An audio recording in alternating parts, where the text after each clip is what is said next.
अगदी जलद व अचूक बातम्यांसाठी पाहत रहा महामीडिया 24 सदैव तत्पर।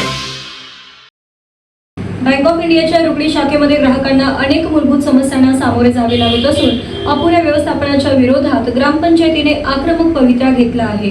रुकडी ग्रामपंचायतीचे विद्यमान आरोग्य व स्वच्छता समिती सभापती श्री शीतल आदिनाथ खोत यांनी बँक व्यवस्थापनाला लेखी निवेदन देऊन तीव्र आंदोलनाचा इशारा दिला आहे।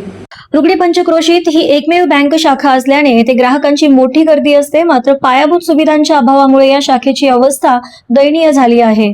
निवेदनात खालील प्रमुख समस्या मांडण्यात आल्या आहेत। बँकेत मंजूर पदानुसार कर्मचाऱ्यांची संख्या अत्यंत कमी आहे। परिणामी साध्या कामासाठीही ग्राहकांना तासनतास रांगेत उभे राहावे लागत असून कामाचा खोळंबा होत आहे।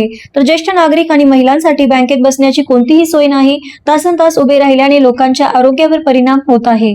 कडक उन्हाळा असून बँकेच्या आवारात पिण्याच्या पाण्याची व्यवस्था नसल्याने ग्राहकांचे प्रचंड हाल होत आहेत।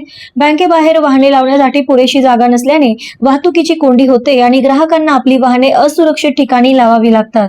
या सर्व समस्या व्यवस्थापन स्तरावरील असल्या तरी सध्या शाखेत कार्यरत असलेला कर्मचारी वर्ग मात्र ग्राहकांना अत्यंत चांगले सहकार्य करत आहे। कर्मचाऱ्यांची संख्या कमी असूनही तो स्टाफ उपलब्ध मनुष्यबळामध्ये ग्राहकांना जास्तीत जास्त सेवा देण्याचा प्रयत्न करत आहे। मात्र कर्मचाऱ्यांच्या संख्येवर मर्यादा असल्याने त्यांच्यावर कामाचा प्रचंड ताण येत आहे।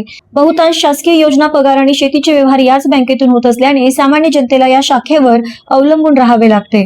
प्रशासनाने तातडीने कर्मचाऱ्यांची संख्या वाढवून इतर सोयी सुविधा उपलब्ध करून द्याव्यात अशी मागणी श्री शीतल खोत यांनी केली आहे। येत्या काही दिवसात सकारात्मक कारवाई न झाल्यास ग्रामपंचायत रुकडी आणि ग्रामस्थांच्या वतीने बँकेसमोर तीव्र आंदोलन छेडले जाईल असा इशारा निवेदनाद्वारे देण्यात आला आहे। तर मग चला सबस्क्राइब करायला विसरू नका महामीडिया 24 न्यूज चॅनलला। महामीडिया 24 सदैव तत्पर।